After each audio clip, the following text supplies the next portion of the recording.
زعفران کی قدر گدھے کو کیا معلوم. زبردست زعفران معلوم. ارے معلوم نہیں معلوم. کسے معلوم؟ ہاتھ اٹھاؤ سچے ہاتھ.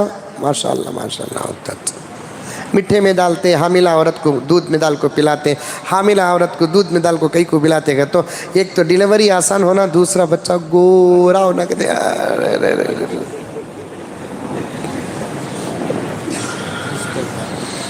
گورا پیدا ہوتا کیا؟ اس کے جسم سے پسینہ نہیں، فیئر اینڈ لولی نکلتا کیا؟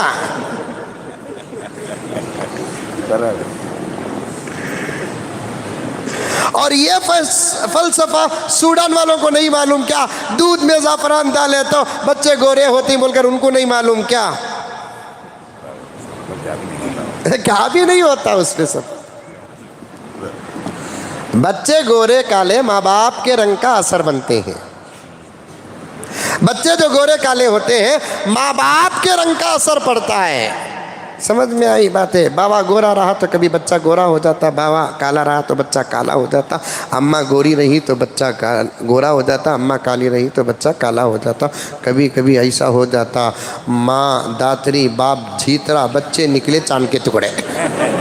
وہ بچپن میں ہم لگا کھیلتے تھے، ارے یاد ہے؟ اصلتا مسلتا ہاتھ سے پسلتا، وہ پہیلیاں بولتے تھے.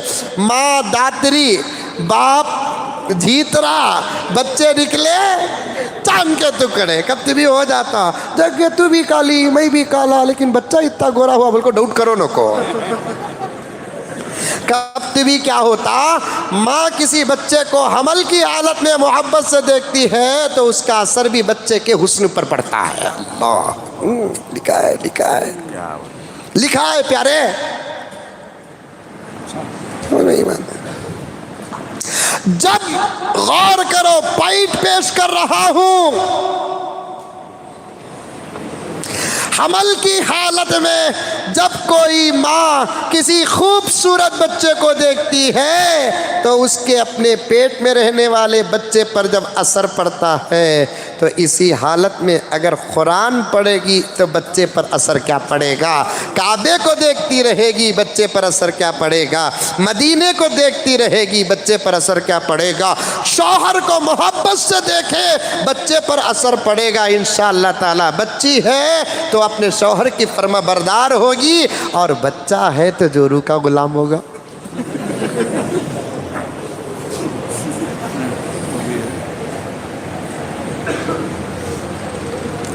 نتیجے نکالو پیارو.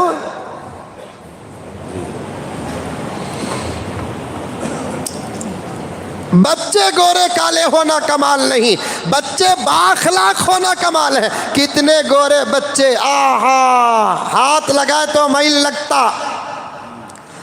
اخلاق کپڑے دھوتے سے برش سے منہ دھونا. کتنی پٹیاں، کون پٹیاں کیا خوبصورت رہتی. کہاں دیکھے منجے بولو نکو، کہیں پوچھو بھی نکو. بیان سنو رہے بولے تو ایڈریس تلاش کر رہی ہیں. کتنی پٹیاں. بچیاں نہیں بول سکتے، وہ بچیاں اگر ہوتی تو ماں باپ کی عزت کے لیے داغ نہ ہوتی. بچیاں ہوتی تو خاندان کے لیے داغ نہ ہوتی. میں تو ڈنکے کی چوٹ میں یہ کہتا ہوں، ایسی بچیاں جو ماں باپ کی عزت اور آبرو کو داغ لگاتی ہیں، ایسی بچیاں جو خاندان کی عزت کو داغ لگاتی ہیں، اور ایسی بچیاں جو محلے کی عزت کو داغ لگاتی ہیں. اور اس سے آگے چل کر ایک اچھا جملہ آپ کے سامنے جو دلوں کو چھونے والا بیان کر دوں کہ ایسی بچیاں جو اسلام کی عزت کو داغ لگاتی ہیں. میں تو یہی آخر میں کہہ سکتا ہوں کہ یہ انسان اور بچی بن کر پیدا ہونے کے بجائے کوئی جانور کا پلہ پیدا ہو جاتی یا کوئی پتھر کا ٹکڑا ہو جاتی تو کم سے کم کبھی کسی موقع پر وہ پتھر میں سہارا لینے کے لائق ہو جاتے ہیں.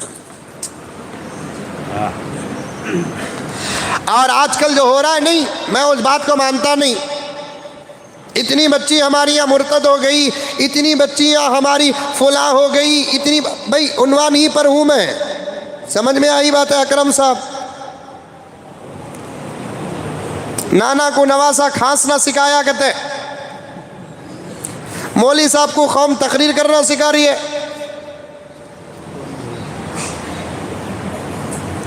سنو غور سے، اتنی ہماری قوم کی بچیاں مرتد ہو گئی. ایک بات بتاتا ہوں، توجہ کے ساتھ سنیں. اگر بچیاں کالی پیلی ہیں ان پر بھی کڑی نظر رکھیں، اور اگر بچیاں حد درجے خوبصورت ہیں ان پر تو 4 گنا زیادہ نظر رکھیں، کیونکہ حسن کا غرور ہی ان کو جہنم کے گھاٹ اتارتا ہے.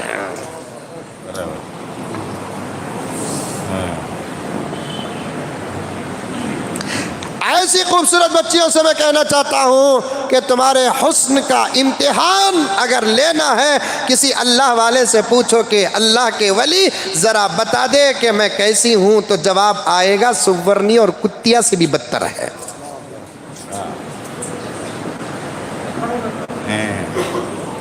کیا محبوب صاحب؟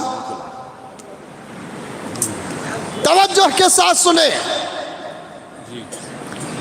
پورے ملک میں جو یہ چرچے ہو رہے ہیں، ہماری بچیاں غیروں کے حوالے ہو رہے ہیں، ہمارے بچیاں غیروں کے حوالے ہو رہے ہیں، اور بیانات میں بھی یہ بولتے ہیں. میں ان سے گزارش کرتا ہوں کہ کچھ علماء ایسے ہیں ہمارے ہندوستان میں جن کی کھانسی بھی ریکارڈ ہو کر ساری دنیا میں وائرل ہو رہی ہے.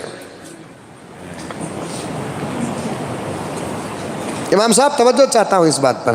ایسے بھی علماء ہیں جن کی کھانسی بھی ریکارڈ ہو کر ساری دنیا میں وائرل ہو رہی ہے. دشمن کامیاب ہے کہ ناکام؟ دشمن کامیاب ہے کہ ناکام؟ لیکن دشمن کو ہمارے اوپر ہنسنے کا موقع نہ دو. دشمن کامیاب ہے کہ ناکام؟ دشمن کو ہمارے اوپر ہنسنے کا موقع نہ دو. میں اس بات کی صاف صاف تردید کرتا ہوں کہ ہمارے قوم کی اتنے لاکھ بچیاں ہوں کہ اتنی لاکھ بچیاں مرتدہ ہو گئی ہے اور غیروں کے آغوش میں چلے گئی ہے. یہ سب افواہیں ہو سکتی ہے، حقیقت سے ان باتوں کا کوئی تعلق نہیں ہے. ہاں، صاف کھلے طور پر انکار نہیں ہے، ہو سکتی ہے کچھ ادھر سے ادھر چلے جاتی ہیں، اور پیغمبر کا فرمان بھی تو صحیح ہونا ہے، پیغمبر کی پیشین گوئی تو بھی صحیح ہونا ہے. آج سے ہزاروں سال پہلے، 1450 سال پہلے پیارے آقا جناب محمد الرسول اللہ سب کہہ دو صلی اللہ علیہ وسلم نے ارشاد فرمایا، قیامت کے قریب ایک ایسا زمانہ آئے گا کہ میری امت کے زندگی بھر کے مومن کافر ہو کر مریں گے، میری زندگی کے عمر بھر کے کافر مومن ہو کر مریں گے. آقا کی یہ پیشین گوئی کی تصدیق کے لیے کچھ ٹکڑے ادھر سے ادھر جا رہے ہوں گے، لیکن لاکھوں کی تعداد اور ہزاروں کی تعداد میں اس بات کو مانتا نہیں میرے دوستو. 4 لاکھ ہو گئے، 2 لاکھ ہو گئے، 40 لاکھ ہو گئے، فلاں ہو گئے، فلاں ہو گئے، یہ بالکل یہ بات ایک افواہ ہو سکتی ہے. میں تو بڑے ہی دور اندیشی کے ساتھ اس بات کو کہہ رہا ہوں تاکہ اسلام کی لاج رہے، ہماری بھائی بہنوں کی عزت کی لاج رہے. لیکن ایک بات بتاتا ہوں، پوائنٹ بتانے کے لیے میں یہاں تک آ گیا. توجہ کے ساتھ سنیں کہ جو بچیاں ادھر سے ادھر ہو رہی ہیں نہیں، اس میں سے 90% بچیاں وہ ہوتی ہیں جن کو اپنے گورے پن اور حسن پر ناز ہوتا ہے. وہی بچیاں ادھر سے ادھر گئی ہیں. آپ رجسٹر آفس میں جا کر فوٹوز نکال لیں یا گوگل میں جا کر فوٹوز نکال لیں، یا نہیں تو آپ کے سامنے حقیقتیں بھی ہوں گی. وہ بچیاں جن کو اپنے گورے پن اور اپنے حسن پر ناز ہوتا ہے، وہی بچیاں یہ ادھر سے ادھر ہوتی ہیں. میری بچیوں سے میں کہنا چاہتا ہوں، اپنے حسن کی حفاظت کرو. حسن کا فیصلہ بہت جلد ہو جائے گا، کیونکہ تم ایک عورت ذات ہو، حسن پر گھمنڈ مت کرو، تم کو تو اللہ نے بچہ جننے کی طاقت عطا کیا ہے، اور 2-4 بچے پیدا ہوتے نہیں، تمہارا پورا حسن ادھر کا ادھر ہو جاتا ہے۔ یہ حسن اصل نہیں ہے، عمل اصل ہے، عمل اصل ہے۔ ہماری بچیاں گورے گورے گورے، خوبصورت ہونا کمال نہیں ہے، با اخلاق ہونا کمال ہے۔ اسی لیے علماء کرام فرماتے ہیں، رب کعبہ کی قسم بات بڑی گہرائی میں جا رہی ہے، علماء کرام فرماتے ہیں اللہ تبارک و تعالی سیرت کو دیکھتے ہیں، صورت کو نہیں دیکھتے۔ اللہ تعالی سیرت کو دیکھتے ہیں، صورت کو نہیں دیکھتے۔ صورت کیسی بھی رہے، سیرت اچھی ہونی چاہیے۔ صورت کیسی بھی رہے لیکن سیرت اچھی ہونا چاہیے۔ اور میری مائیں اور بہنیں، خاص طور بچیوں سے کہتا ہوں، تمہارا حسن حجام کا آئینہ نہیں، جو چاہے تم کو دیکھے۔ تمہارا حسن تمہارے شوہر کی امانت ہے، شادی سے پہلے بھی اس کی حفاظت کرو، شادی کے بعد بھی اس کی حفاظت کرو، ورنہ اگر تم نے اپنے حسن کا غلط استعمال کیا، شادی کے بعد اس سے نکاح نہ ہوا، دوسرے سے نکاح ہوا، تو اس شوہر کے سامنے جب بھی بیٹھو گی تمہاری آزادی تم کو یاد آئے گی، سامنے چہروں میں مسکراہٹ تو ہوگی لیکن تمہارا اندر اتنا شرمندہ ہوگا، اس کے لیے تو مرنا ہی بہتر ہوگا۔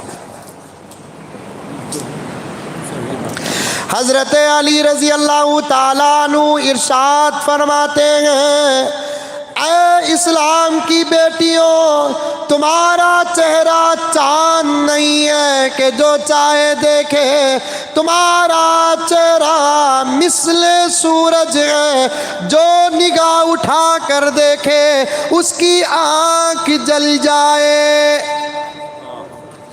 پھر دوسری مرتبہ آنکھ اٹھا کر دیکھنے کی طاقت نہ ہو، اگر دیکھ بھی لے تو کچھ نظر نہ آئے۔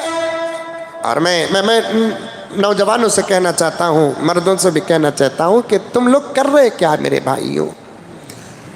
تم باپ ہو، تم بھائی ہو، تم ماموں ہو، تم چاچا ہو، انکل ہو، تمہارے گھر کی بچیوں پر تمہاری نظر نہیں تو پھر کیسے مرد ہو؟ تم کیسے مرد ہو؟ تمہاری جوان بچی پر تمہاری نظر نہیں، تمہاری جہان پر تمہاری نظر نہیں، جن کر چھوڑنا تھا تو پھر جنے کیوں؟ تم انسان ہو، انسان۔ معافی چاہتا ہوں، ایسے حضرات باہر ہی نہیں اندر بھی بیٹھے ہوں گے جن کے اوپر غفلتوں کی چادریں پڑی ہوئی ہیں۔